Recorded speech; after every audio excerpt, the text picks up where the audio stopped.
kampo ni Miss Catherine Bernardo, ipinahiya ang ilan sa mga nagde-dethrone kay Miss Catherine Bernardo bilang isa sa pinaka-blockbuster actress. At ngayong araw, ito na pag-usapan natin dahil gusto ko lang po ulit i-call out si Ma'am Shibergy kasi she always mentioning kung ano na daw ba yung naging resulta ng movie ng Barda or ni Barbie Fortesa and David Licauco na That Kind of Love. Nung chinek po natin, it was pinalabas siya sa sinihan last July 4, if I'm not mistaken, 2024. And base po sa mga reports, hindi po ganun na pumatok sa takilya. Pero aabangan po ninyo yan sa Netflix. Ilalabas po siya doon. So, may natin masyadong i-elaborate. So, ngayon, eto na, nakatanggap po tayo ng mensahe mula sa isang netizen at sinabi niya na yung pinsan daw niya nanood ng pelikula ni Joshua. Natawa siya habang nagkukwento. Tinanong siya kung bakit siya natatawa kasi wala raw tao. Tsaka akala niya maganda yung story. Hindi daw maganda.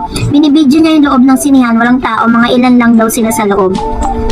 Hindi siya nasatisfied sa panonood niya. Kung maganda daw, sana ulitin yung panoorin. Kaso hindi siya nasatisfied. Kaya nagtanong siya kung paano kumita ng 20 million ang unang araw ng movie ni Joshua, ng Diyos Lia, no? So, isa yun sa mga question na tinatanong ng ilang mga netizens.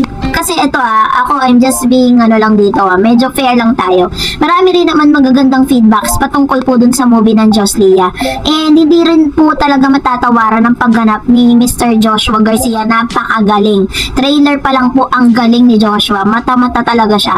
As in, sa mata pa lang makikita mo talaga na talagang nilalagay niya yung sarili niya dun sa sitwasyon. Tapos dinagdagan pa ng pag-arte ni Miss Julia Barreto. Napakagaling. Pero, yun nga, kasi base po sa mga report, sa unang araw po is nasa 20 million ang kinita ng nito pong yung Unhappy For You. Sinasabi po nila na parang naungusan, 'di ba? Isa sa mga naging highlights ng balita yan, na naungusan daw ni Miss Julia Barreto si Miss Catherine Bernardo kasi nang lumabas yung A Very Good Girl, ang kinita po nun is unang araw is 10 million.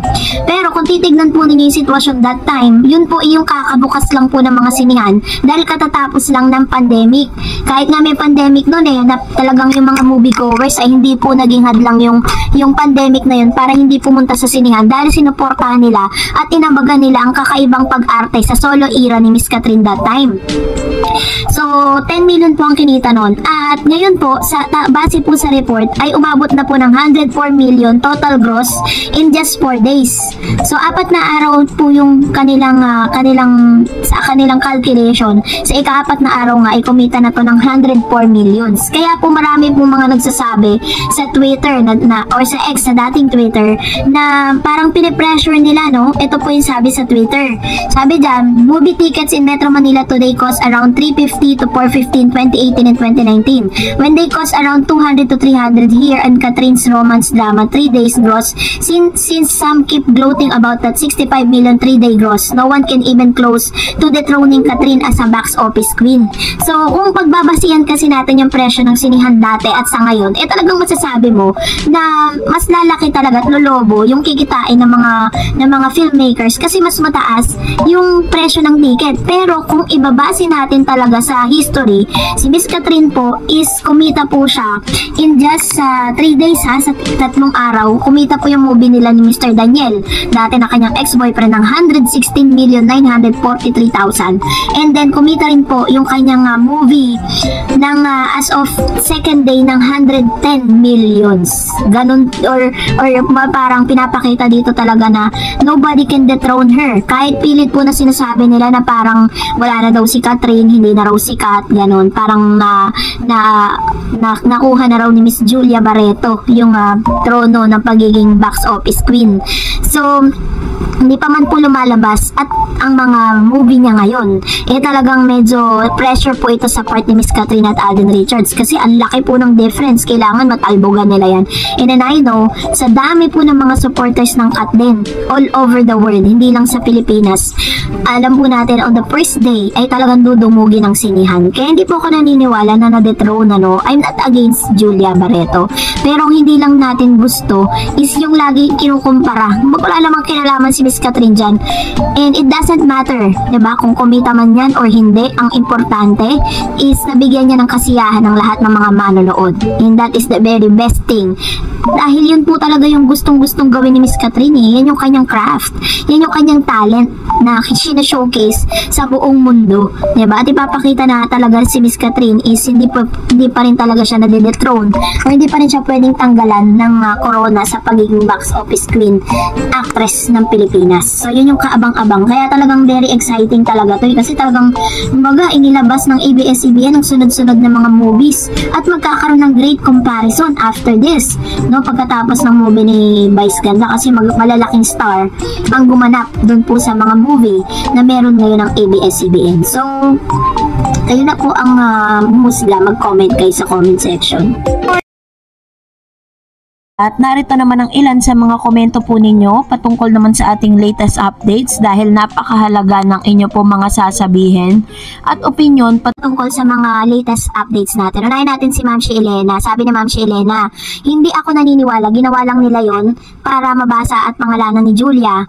Hindi nga siya umaangat noon, nakatambal niya si Gerald ngayon pa na malakas sikat palang ang netizen sikat. Bakit ngayon mayroon namang more than 800 million ang kinika niya? Malayo pa sa buwan. Sorry guys. Kaya nga parang hindi rin po ganun ka hindi siya balanse para i-compare, diba? At napakaaga pa po para sa comparison. Baka mamaya magulat po sila eh. Hindi nila ina-expect na ganun katindi ang ilalabas at talagang masusuporta dito kay Miss Catherine, lalo na ngayon. Sobrang dami nagmamahal kay Miss Catherine, grabe. And sabi po ni Mr. Renato, to my understanding, bakit solo lakad si Alden? Umalis si Alden papuntang Toronto for the part of his North America World Tour, this time at Taste of Filipino Festival. Kasama niya ang sparkle artists like Julian Raver, Bubay, Yorme, Betong Sumaya. Kaya din meron din mean break si Kat sa shoot ng HLA. Kaya solo lakad talaga ang... And yes, marami sa mga street here in Calgary, mga sakit na pwede mong gamitin anytime. Pag mag-change ka ng pag nag-charge ka, remember yung post si Joros na pumunta sila ng gym with Kat din? Gamit nila electronic scooter, kaya sila kampante gamitin yun. Bukod sa less hassle, easy and convenient, mag-charge anywhere. So wala ka alalahanin, baka malobat scooter na gamit nila. Oo nga eh, parang napakaganda po ng ng technology ng Canada. Paano nila pinaganda, paano nila naisip yung mga ganitong bagay, diba? So thank you Mr. Renato for your information. And sabi ni Mr. Dan Vergara, kaabang-abang talagang movie nila, kasi yung kissing scene nila si Dean tulad ng dati, di pinakita yung ngayon kasi totoo na, konting tiis na lang. Ang dami talagang na-excite kasi ano pa lang ngayon, August, September, October, November. Ang dami pa nating haantayin buwan. Sabi ni Miss Esmeralda, God bless, fans ako nila, pero yung personal life nila, I respect them. Hindi naman talaga si Alden at Kat. Huwag kasi pilitin na yon. Ito naman yung kanyang opinion, so let's respect to that. Kung ano man po yung opinion ni Miss Esmeralda, no, kung talagang fan talaga siya ni Miss Catherine and Alden, let it be, kung di siya maniniwala. And that's it for today. For more videos and updates, please don't forget to like and subscribe, and please don't forget to follow my Facebook page, Dar Eds TV. God bless everyone!